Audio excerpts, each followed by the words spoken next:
to Hotel Bar Sessions, the podcast where three philosophers sit down at the end of a long conference day to chop it up at the hotel bar, which, as we all know, is where the real philosophy happens. Welcome back to another episode of Hotel Bar Sessions, where three philosophers sit at a bar and mix it up. My name is Rick Leigh, and as usual, I'm joined by co-hosts Dr. Charles Peterson. How you doing, Charles? I'm doing pretty good. How you doing, Rick? I'm doing all right. And Dr. Lee Johnson. How are you, Lee? Doing good. Lee, what's your drink order, and what are you ranting and raving about? My drink order today is going to be a Sam Adams Oktoberfest. So my favorite beer is the Sam Adams Summer Ale, but when I went the other day to try to get it, they've switched seasons on me already. We got the Oktoberfest, and I forgot that's a pretty good beer too. So I'm going to have the Sam Adams Oktoberfest. Today, my rave is Elon Musk's interview announcing the new Tesla humanoid robot. So I just want to be clear that my rave is not necessarily about the humanoid robot, and it's not really about Elon Musk or Tesla, but the interview, which was so hilarious because in the interview, he said, and this is a quote, "I want to be clear that the new humanoid robot will be limited to a walking speed of 8 kilometers per hour and will be deliberately weak enough that most humans will be able to overpower it if needed. You never know." Did he actually say you never know? He actually said you never know. And I was like, there's just a lot to unpack there. I'm still pretty sure it could take me. It. Oh, yeah. Well, I don't know about that. At the end of the robot revolution, that moment, those 3 words, you never know. Well, I was talking to one of my friends and I was saying, I really hope that if these go to market and people actually have these Optimus robots as home assistants, that they're wearing a t-shirt that says you never know. I think when the robots take over, that's going to be on their flag. Yeah, right. They didn't know. I will kill you. Okay, so my rant this week is, maybe not surprisingly, the new Netflix series, The Chair. Which it seems like I'm really shocked that so many people are raving about. This is the Inside Academia 6-part miniseries starring Sandra Oh as the first woman of color chair of a English department at what looks like an elite private liberal arts school. I know that we academics are just starving for representation in popular media so hard that we're just going to take anything that we get. But this was just not good. Like, it wasn't even an above average television show. So I really want those 6 hours of my life back. And I want to say, do not watch The Chair. It is not good. That older woman in the department, I loved her. Yeah, she was good. Oh, she's the beaten down second wave feminist who's been enduring the patriarchy for like 30 years. Yeah, I got turned off when I saw the trailer and I saw that the Sandra Oh character who plays the chair, that she would have a love interest in the department. I thought, come on, man, really? Of course. Come on. Yeah. So that turned me off. And I like Sandra Oh, but you're right. Academics are so desperate. We're so hungry for some type of popular cultural representation and recognition that it's sad. I totally agree. And I just feel like this was such a great opportunity to give us something that is somewhere between the nutty professor and or perv and on the one hand and the oh captain my captain on the other hand, right? Just something kind of right down the middle that's accurate but also entertaining, and it just had so many opportunities and delivered on 0 of them. So, yeah, 2 thumbs down for The Chair. So, Charles, what's your drink order and what are you ranting and raving about? Well, my drink order and my rave are connected. So my drink order is a Vesper. Oh. I don't know what that is. 3 parts gin, 1 part vodka, and a little bit of Le Blonde. It's a fantastic drink. What, you're not a James Bond fan? James Bond was drinking Vespers. That's right. My rave is 19 years of married to my wife. Oh, congratulations. The fantastic professor of Africana Studies. She studies literature, Meredith Gasby. We've been together for 19 years. And she's just a great person. She's a great partner. It's been an amazing ride with her.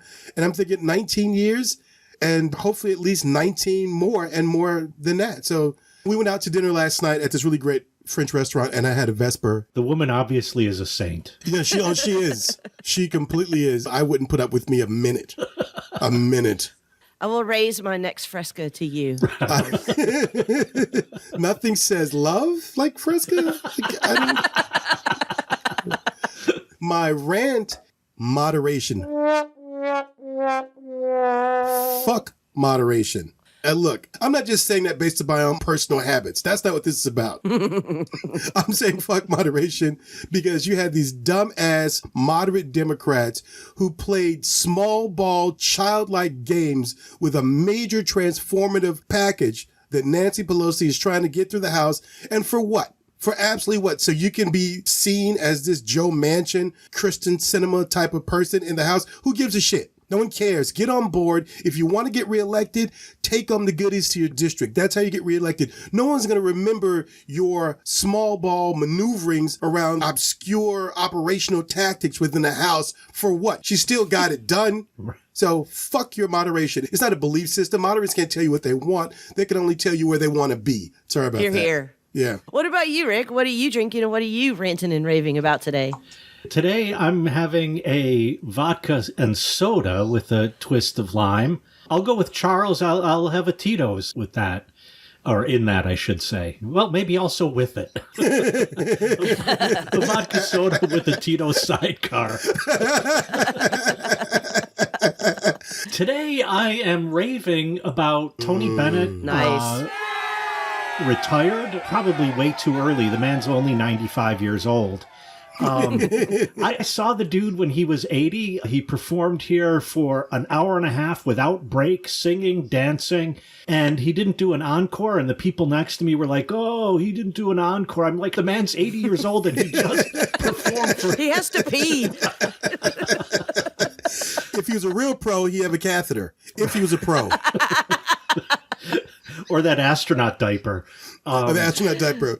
I just heard some reruns of interviews with him on Fresh Air. He's got a really interesting story about confronting racism, first in the army and then in the profession. Yeah. I found out he was a painter, and then Charles offline told me that there's a painting of his at Count Basie's house. They were lifelong friends.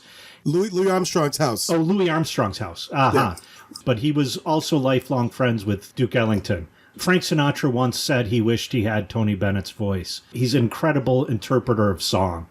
My rave is related to one of my rants in a previous episode. I'm ranting about DaBaby. Like, what is up with your homophobia and your tossing Lil Nas X under the bus? There's no reason for it. It's Lil Nas X's moment. He's doing great things. So back off and shut up. Nice. And I'll say this, I challenge any other philosophy podcast to be able to talk about Tony Bennett, Duke Ellington, Count Basie, Louis Armstrong, and DaBaby and Lil Nas X all in the same episode. Right? And within 4 minutes. Yeah. And within 4 minutes. That's what I'm talking about. Yeah. We gets it done. All right. So, Leigh, you're in the hot seat this week. What are we talking about? Today we're going to talk about the hustle. Which sounds like a vague topic, but I have a few things in mind that I want us to focus on. Recently, HBO aired a 10-part miniseries that they called Generation Hustle. And in it, they mostly feature younger Gen Z, Gen Y, people who have, at some point or another, run a hustle. And there, I'm talking about a hustle in the sense of like a con. And I do want us at some point to talk about where does the hustle stop and the con begin. But that is one sense of what we mean when we talk about a hustle. But I also want to fold that into another phenomenon that is very characteristic of both the Gen Y and Gen Z, which is having a life more or less defined by the side hustle, right? And in particular, I want to talk about gig work. And I think that what we've seen over the last 15 years or so is an explosion in the number of people whose incomes rely on gig work, on side hustles. And so I want us to talk about what are the merits and demerits of that emerging shadow economy. And then finally, I want us to talk about hustling as a verb. The sense that we all feel now that you always have to be going at full speed all the time just to keep your head above water. First of all, I want to say this, and for the listener, Leigh has had some eye surgery. She's well. She's great. She's fantastic. But she's wearing some shades, I guess, to protect against light sensitivity. She looks like a hustler, and I'm literally sitting here patting my pants to make sure I still got my wallet. He's leaving out that he does that anytime he's around me. But Yes. Before you got on, she was asking me about my car warranty.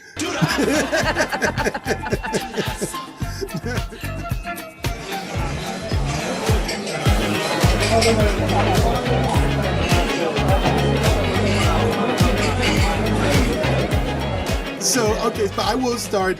And yes, on your advice, on your recommendation, I did watch the HBO series Generation Hustle. And it was basically very different from what I expected. From the way you had talked about it, I realized that you were focusing specifically on, I think, on one particular episode is what you were thinking about. And so I watched the whole series in order. And I think it's an important question that you bring up, the difference between, well, actually, it's a three-part sort of distinction between a hustle, a con, and sociopathy. I think is really what we want to talk about, because the series was really very good at pointing out these really fascinating occasions when you had people who were able to construct, in many cases, really complex misdirections and frauds against various populations, and not just sort of people they didn't know, but in many cases, people they knew, actually the most vulnerable, who were people that they were close to. So the series talks about that, and it's really a fascinating and frightening look into human behavior.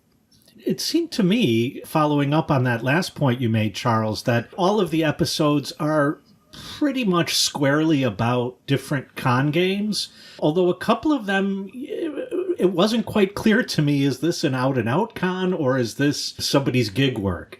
But it seemed like there were two approaches that the subjects of episodes took. One was the sociopathic approach, where, as you said, Charles, they just screwed their friends and their friends' parents and so on out of money. And oftentimes it seemed without remorse. But then there were a couple who, and I'm thinking, Leigh, remind me of the episode Stop the Beat, is it called? Or The Beat Stops? Or a scam with a beat. Yeah. A scam with a beat. So he, in particular, held the position, and I'm not sure he's wrong about this, that in a way it was a victimless crime, or at the very least, the victims were credit card companies and banks, and maybe insurance companies. Well, let's describe what the episode entails. So it focused on this young man from Detroit who's a rapper.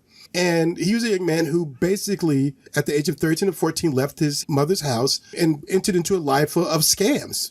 Mostly online scams, credit card scams, Instagram scams, all these sort of things he was able to really become a master at. And it seems that at a certain point, he had a friend who was a rapper. One night they were in the studio and he was like, hey, spit some bars, give me 12.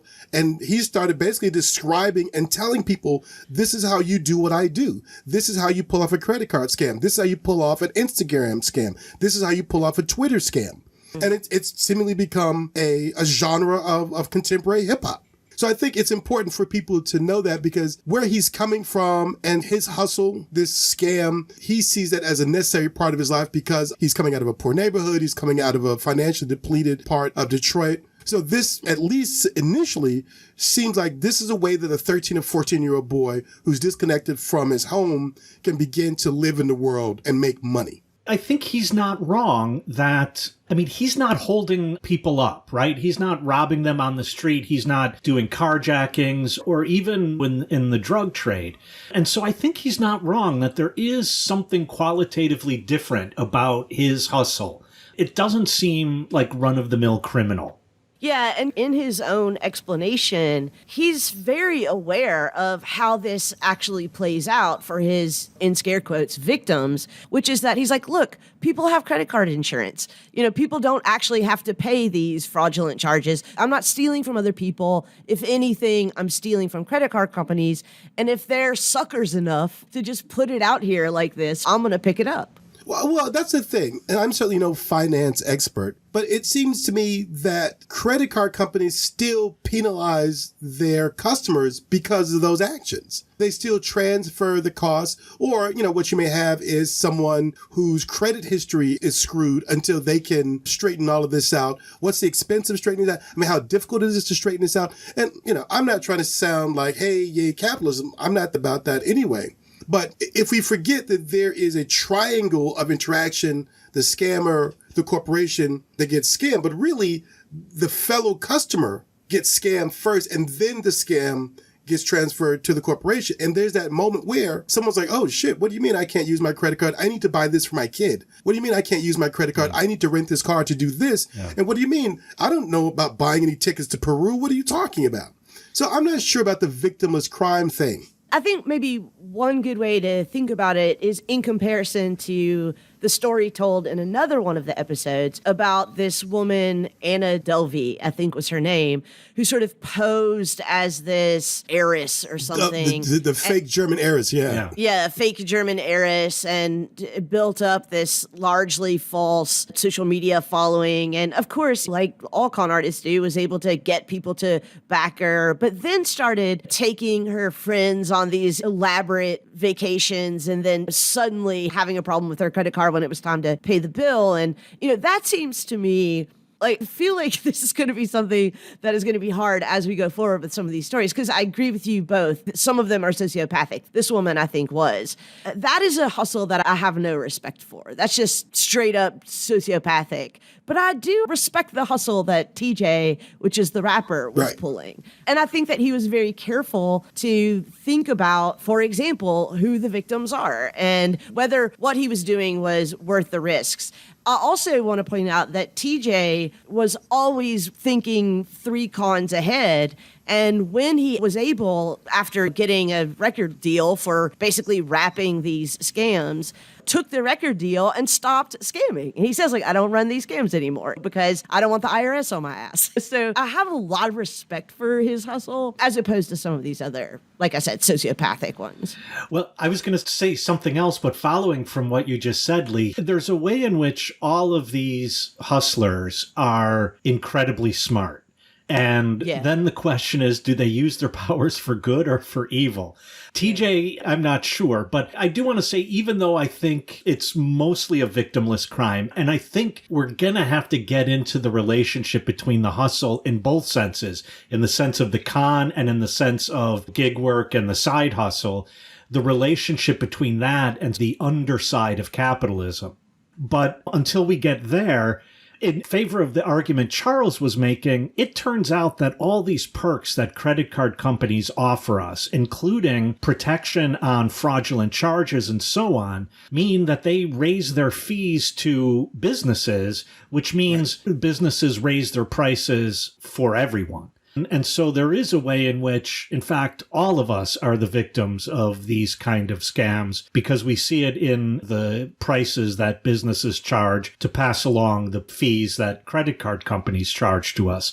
So I think it's not entirely victimless, but that is spread out in a pretty wide way, whereas some of these other scams, like the fake German heiress or even the founder of WeWork or the guy who puts together parties, they're scamming people that are directly related to them, that they are friends with, and they are lying to their faces. And I think TJ is not. No, TJ is doing something very interesting. I mean, I'm with you. I respect the hustle. One of my favorite Jay-Z albums is Don't Knock the Hustle. I love the fact that he's figured out, how do I prey upon the predator? Because really the whole system of credit is the predator. The whole system of promotional consumerism is the predator. And he's found a way to lock into that system, exploit his weaknesses, and take advantage of it. And look, he's a poor kid from Detroit. He's getting his. Yeah. And he's getting his in a way that a society has fundamentally taught him how to get his. One of the episodes I really liked was the young man who had gone into securities, and he had began to commit certain types of fraud because the entire housing crash of 2007-8 is based upon fraudulent scamming. So I like the fact that TJ is like, no. I'm going to take advantage of the system as you've constructed it. So I appreciate that. What really disturbed me is that he has to exist in a way where everybody around him is a mark of sorts. That everyone is going to be, if not a victim as we think about it, there's no physical violence, but they're going to be vulnerable to his manipulations and his exploitation of their lack of surveillance about their lives. It's predatory. I mean, it's definitely predatory. And I think that's the part I like this. How do we exploit capitalism and use its own tools, discover the internal contradictions of it? That's fine. But the fact that it's like now he is encouraging people, right? Because that's one of the things the listener needs to know, that his raps, and I'm using sort of air quotes, his raps are him basically saying this is how to scam other people. So he's encouraging the creation of a Bayesian world of like all against financial all. That is problematic for me.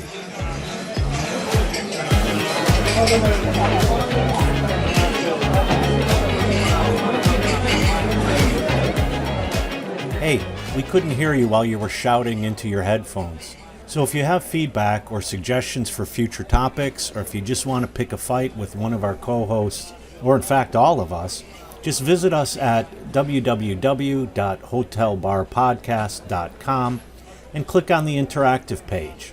We're there often to solicit listeners' feedback on past episodes and contributions for upcoming episodes. If you want to belly up to the bar with us, at least virtually, you can always email an audio clip, keep it under 2 minutes please, to hotelbarpodcast@gmail.com.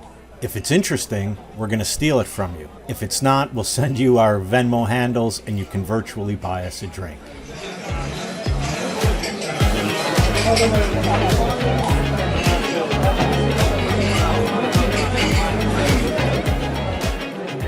I like what you said before in describing TJ, which is that he sees everyone as a mark. I think that is absolutely true. And I think we can see that in a lot of the people whose stories are told in this series. You know, Rick said all of them are smart in one way or another. I think there is one story about somebody who's not smart, and that's the fake Saudi prince who just seems to have like literally pratfalled into his con. I'm not even sure he knew what he was doing. But I do want to talk about this, seeing everybody as a mark. And both of you have suggested this already, but it really does get us back to the sort of disposition, not only civic disposition, but interpersonal disposition that we have towards others when we're living under capitalism. And I think that may be what separates some of these con men and women from any of the rest of us who are just working a job, is that they are self-aware that this is the system that we live in. Everybody else is a mark. If I don't get mine, somebody else is going to get mine. And so it's very easy to, from the outside, to say, oh, that's sociopathic, but we live in a sociopathic system. What's interesting about that, Leigh, is while I was watching that episode in particular, it reminded me of something that comes up in The Godfather Part 3. I know everyone hates that movie. I wish it weren't a bad movie, but I think it's important to the story because one line he says in Godfather 3 is, I've been spending my whole life trying to make the family legitimate. And what I've come to discover is the legitimate world is more criminal than the mafia is. And, and I think TJ recognizes that we are all forced in a capitalist society to treat one another as marks. That's how we confront one another in a capitalist marketplace is I need to get mine. And if that means I have to take you out, I'm going to take you out in order to get mine. And so not to shift right away to gig work, but I think the fundamental relationship between both hustles is that they're both playing on a certain underside of capitalism. Before we switch to the gig work, I do just want to make one point that for the three of us is going to be a come to Jesus moment, which is that the three of us, our jobs, our livelihoods are participating in one of the biggest cons in America right now, higher education. Every time I assign a textbook, I'm participating in a scam game. Every time I teach a class, I mean, I'm sorry, and maybe this is something I'm not supposed to say, but I didn't read that clause in my contract, but I do have my Tinder britches on, so whatever I'm going to say. But higher education is highway robbery. But the point I was trying to make before is that the three of us, we're but this is our job, and we have ways of justifying how we're doing good, honest work. And I think the difference between what I'm doing when I identify my marks, when I try to recruit students to enroll in my classes, or just when I teach my classes every day, the difference between what I'm doing and what the so-called con men are doing is that they know that they're running a scam. And I'm not trying to say that these are all victimless crimes, but I do think that there is something, again, to respect about that hustle, to respect about having that kind of probity and honesty and insight into what it takes to hustle a living.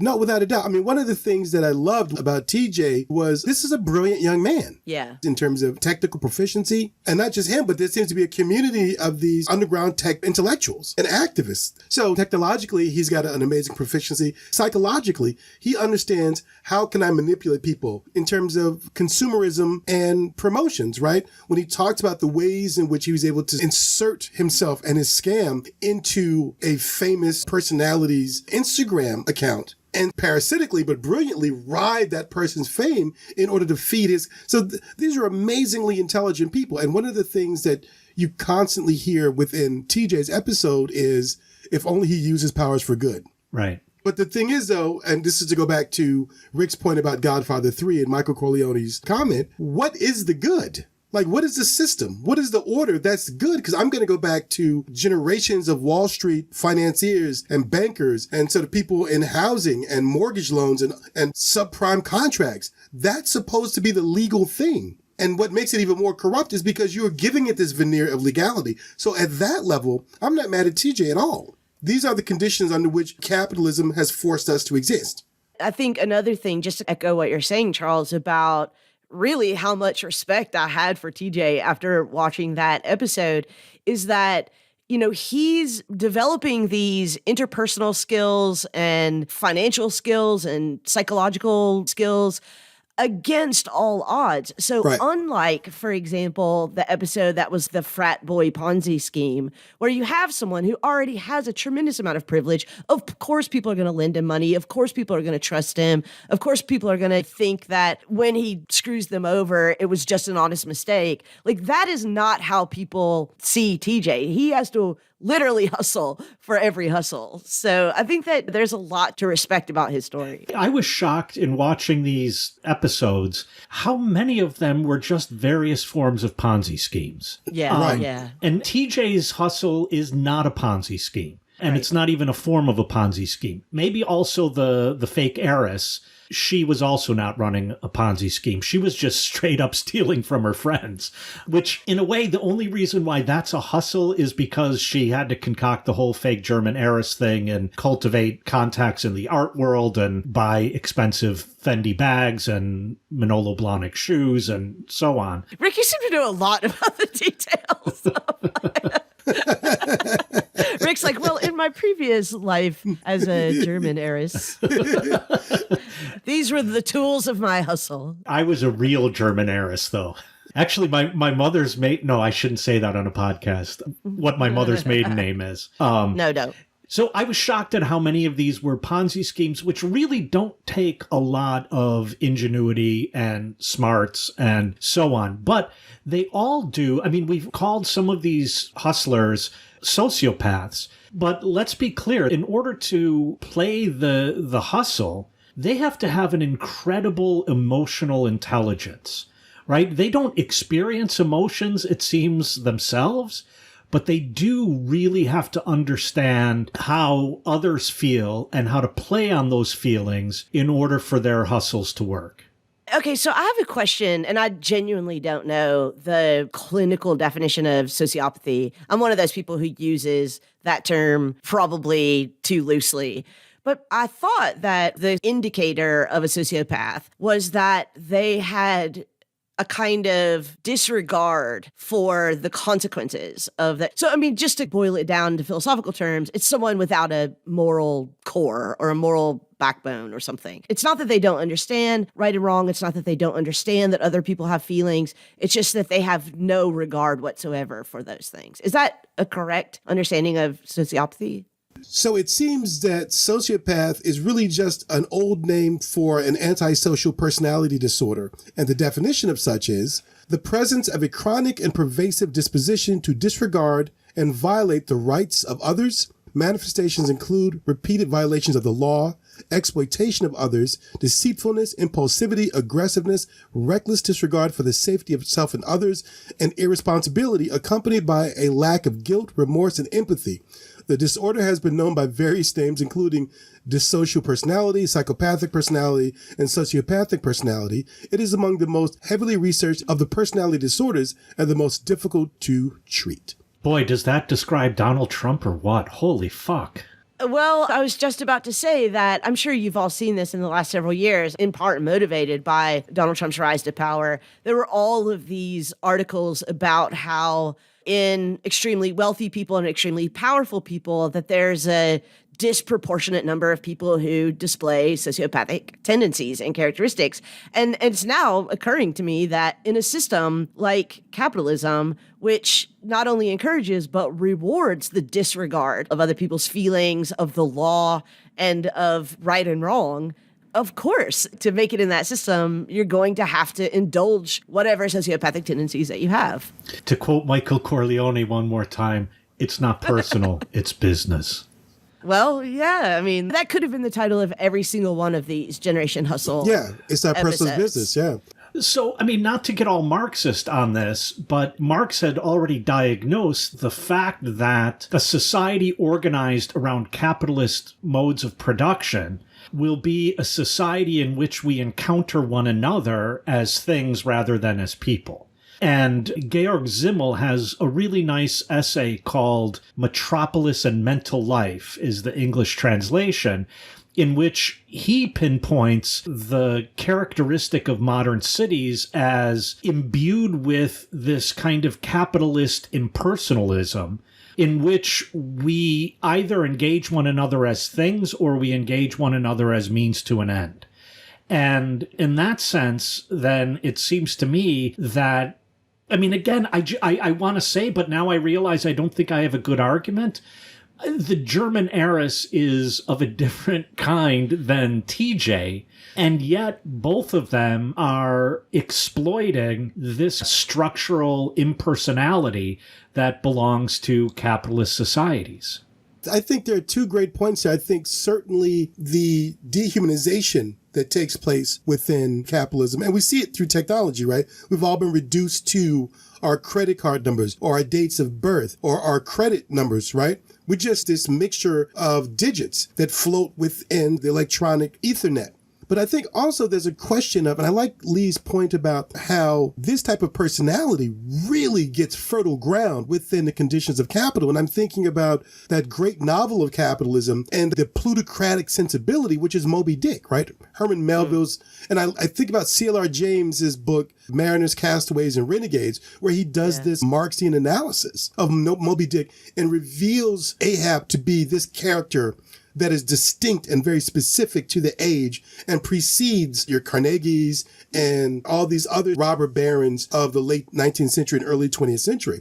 So I think one thing that Generation Hustle does, and no matter who's being examined in the episodes, these are all people who are very specifically resulting from certain aspects of capitalism. Even if you're talking about the fake German heiress, right? She's someone who's consumed by and committed to Debord's society of spectacle. And she feels like she only has an existence if it can be glamorized and observed by others. That gives her meaning. So she's really pursuing these things because she's just trying to be this public figure. She's trying to live within the spectacle. Or it's TJ, who's actually straight up lumpen fucking proletariat, who's navigating life in the old school, post-industrial, marginalized because of race and class way of being. But that's still a result of the ways in which capitalists create a particular world that people connect to and have to function and find ways to live and exist within. I mean, there's a lot of things that we could point to as explanations for how these stories come to be. We've been focusing on capitalism or late capitalism for the most part, but we're leaving out the other side of this, which is that a lot of this is also tied up with social media. A lot of these hustles are only possible on the back of a certain performance or presentation of a self that is necessary for the con to work. And, one of the things we haven't talked about is that the title of this docuseries is not called The Hustle. It's called Generation Hustle. Right.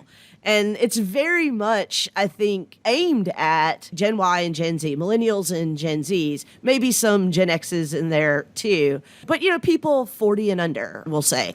And I think that it's something that we need to ask ourselves. Why does this present itself as such an enticing possibility? Is it because of social media? Is it because of the stages of late capitalism that we're in now? What is it? Another explanation would be because people who are 30 or below don't have the prospect of a life of honest hard work ahead of them. That's just a vanishing possibility for most people. Well, that goes back to your calling us out. We are the last or among the last of the professions where we not only have, but we fully expect job security. Yeah. Those of us who are tenure track or tenured, mostly those of us who are tenured. Now, the three of us know very well that increasingly higher education is becoming gig work, right? And so tenure track lines are being replaced by adjuncts who have to hustle to put together a living. And so they're gig workers. I agree with you, Leigh, that my father, he had a job once in a bank, and he could have worked in that bank for 50 years or 60 years and retired with a pension and so on. And now economists are saying that you'll change jobs every 5 years or something like that. And not just change... You'll change careers. I was going to say, not just change companies, but you'll change careers. And by the way, that's why you all should be philosophy majors, because we train people how to change careers. Exactly. So, big philosophy, call us. Come on, APA, come through with it. Oh, God. So I think there is something about the lack of job security. On the other hand, to go back to a point Charles made and to bring this back together with the issue of race, when we talk about that, I think we also need to talk about the ways in which that kind of job security was based on a whole host of exclusions, so that not everyone was allowed to participate in that kind of job security. And so in someone like TJ, there is a certain claiming like, hey, motherfucker, if you're not going to give, I'm going to take. Boy, that's a line also from Godfather 3. It's what Joey Zaza says. That's right. Yeah, that's right.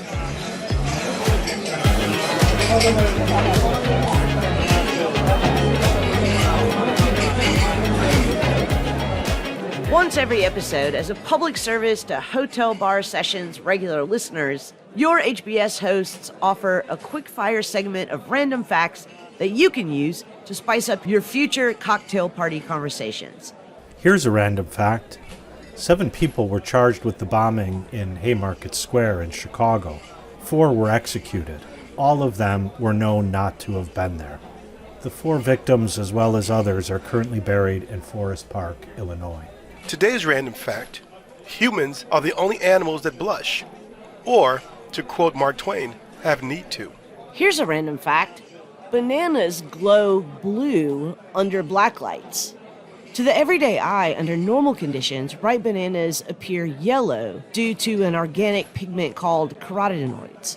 When bananas ripen, chlorophyll begins to break down, and this pigment is the element that makes bananas glow or fluoresce under UV lights and appear blue.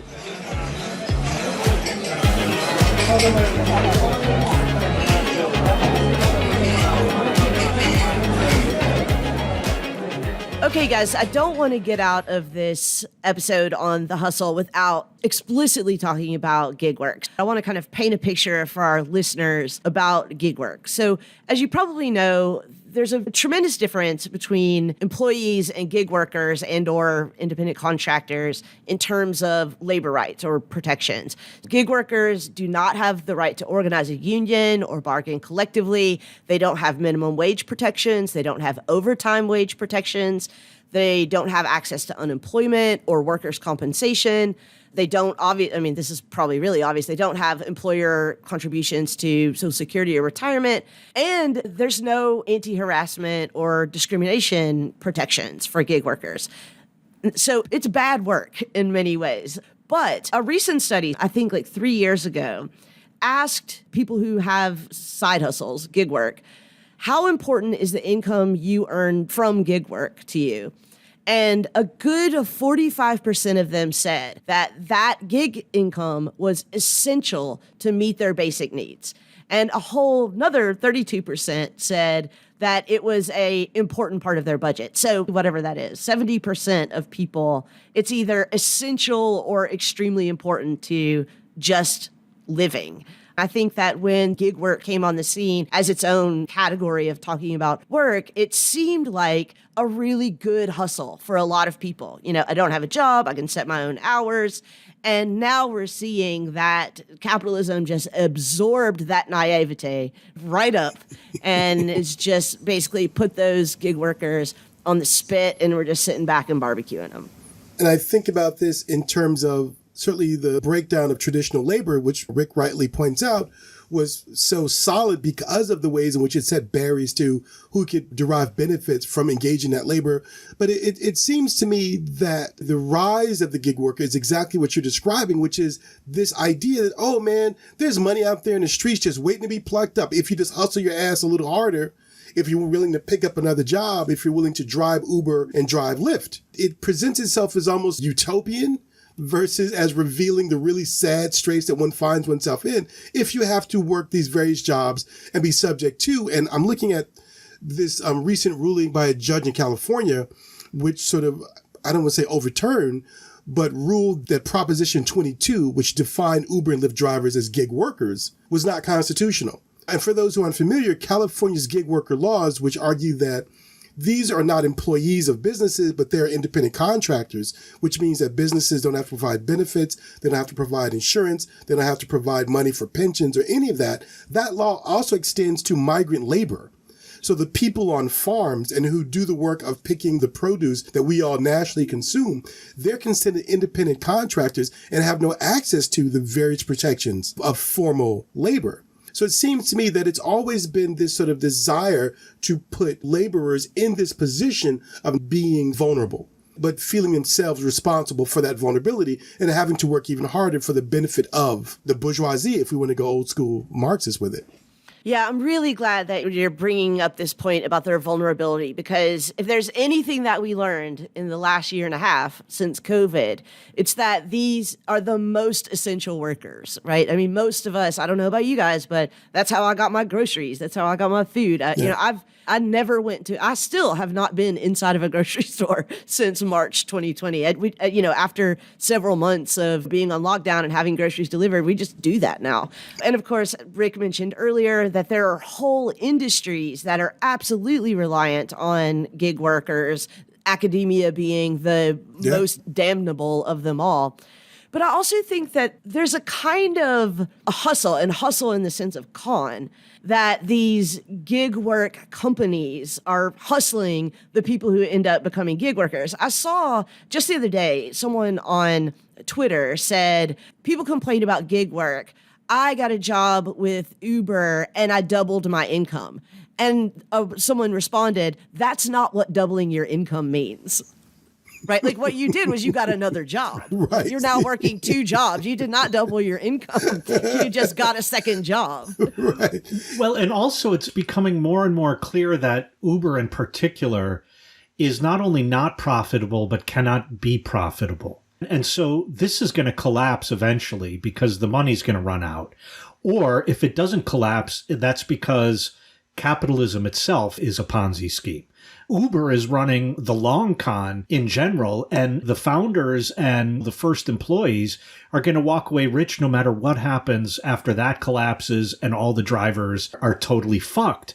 But Leigh, I'm so glad you raised this issue of doubling your income, because the notion that time is money is real. Time really is money. And so in a sense, the fact that you got a second job means that you have less time of your own to spend. And to put this in historical perspective, this was the main issue around which all the labor in Chicago gathered on the first May Day, was the 8-hour working day, because they recognized that what they would say is 8 hours for work, 8 hours for rest, and 8 hours for whatever the fuck we want. Exactly. And here to that. Yeah. And so in a sense, they were asking to be compensated for giving up their time. And so I think you're right that there is a way in which, in order to have to hustle, and here I mean it in the sense like, work a lot, work quickly, do a lot of things at once, this robs you of your time that you could be using to do other things.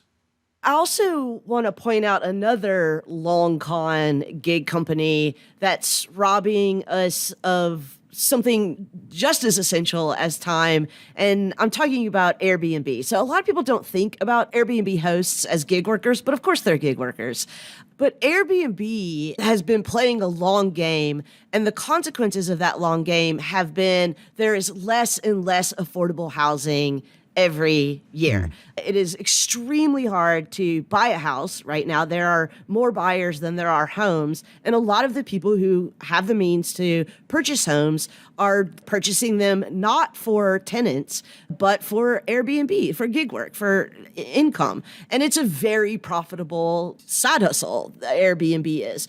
But people are getting evicted, rents are rising. I mean, these sort of long cons on the part of these gig companies are really something that if we don't get control of them, and maybe those horses are out of the barn, but if we don't get control of them, it's not just making the lives of workers even more miserable than they already were, but it's also making deep, structural, irreversible changes to the kinds of access and opportunities that everyone has.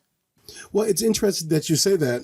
I was reading on Twitter, and I think there's an announcement that Airbnb is going to provide housing for 20,000 Afghan refugees, right, who were flying out after the fall of Afghanistan to the Taliban. And the person who posted it said, well, what about the homeless? If you can provide housing for these refugees, which they should have, why can't you provide housing for the homeless? Yeah, and you'll notice that the word missing from there is free housing. Right? Oh, yeah, of course. We're not providing free housing. It's just that the government is going to pay the Airbnb hosts. Yeah. So, and Airbnb is going to take their whatever percentage cut from that. So. Well, and of course, the fear is that some of the money that's supposed to go toward rent relief may be directed toward these Airbnbs. Yeah. Yeah. But this goes back to, I think, the way in which the hustle in both the form of the con and in the form of gig work is playing on what appears on the surface to be the fact that there is excess value in the system that can be expropriated, and I'm going to expropriate it. But Leigh, you're pointing out that the gig workers themselves are actually not expropriating it.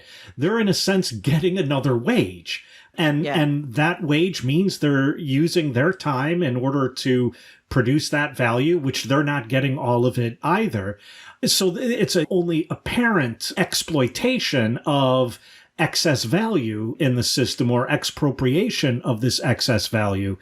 But on the other hand, it seems like it emerges from the fact that there will always be a drive toward greater efficiency.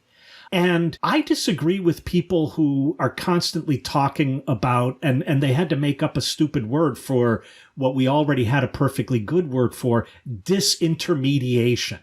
So there's a lot of talk that, for example, technology, so the story goes, normally gets rid of the person in the middle and puts one party in direct contact with the other.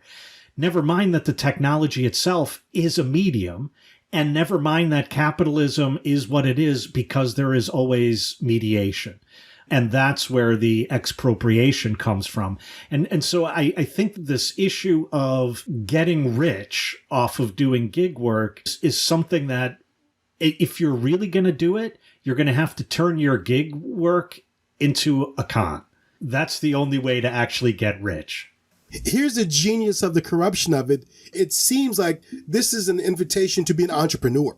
Right. This is an invitation for you own your car and you control your hours and you make money directly and there's no middleman. But really you're being conned into now you're becoming this wage slave, right? It's like saying to Africans on the west coast of Africa in 1780, hey, would you like to go to America? And you get a few plots of land and you grow some produce and you put those on the market. It's like, yeah, I want to do that. And you get this like, no, fuck you, you're a slave. Yeah, you get paid in housing. You get paid in housing and shitty food and terrible clothes. Yeah. But it seems like that's what's happened to not just Uber and Lyft, they're just perfect examples, but any type of gig work operation that dangles this utopian idea of being a self-made person.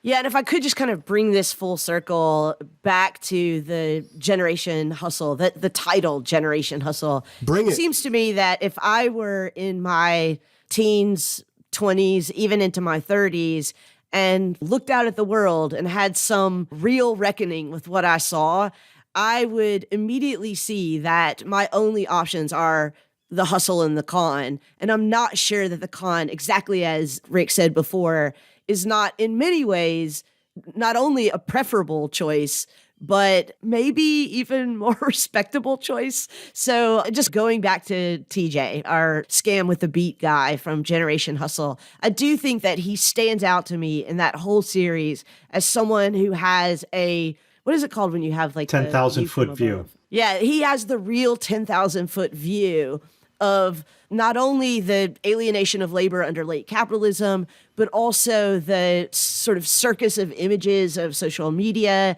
the really damaged psychology of most people, and the desperateness of his own dire economic circumstances. And there's something that when I see that someone like that chooses a con and not just a hustle, I got to respect that in some ways.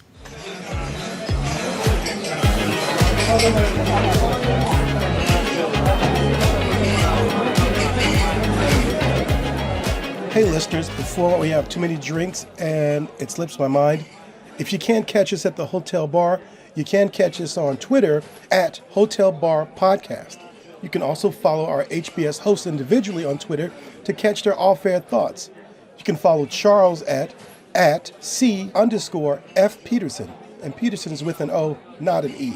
O, not an E. Rick is at Rick Lee Philos. That's Rick Lee with 2 E's and Philo spelled like half of the word philosophy. And Lee is at Dr. Leigh M. Johnson. The doctor's abbreviated, and Lee spelled Leigh. In the off chance that you weren't furiously scribbling notes just in, you can also visit our website at www.hotelbarpodcast.com and find everything you need to know there. Now, back to our conversation.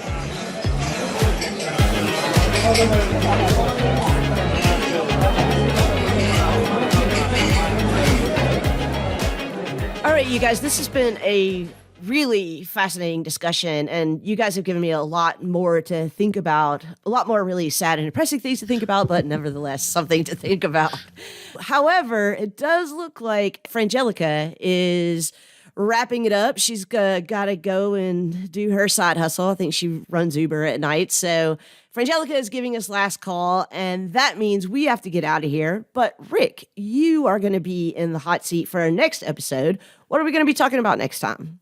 Well, in this episode, Lee, you used a lot of words that I have to admit I don't quite understand.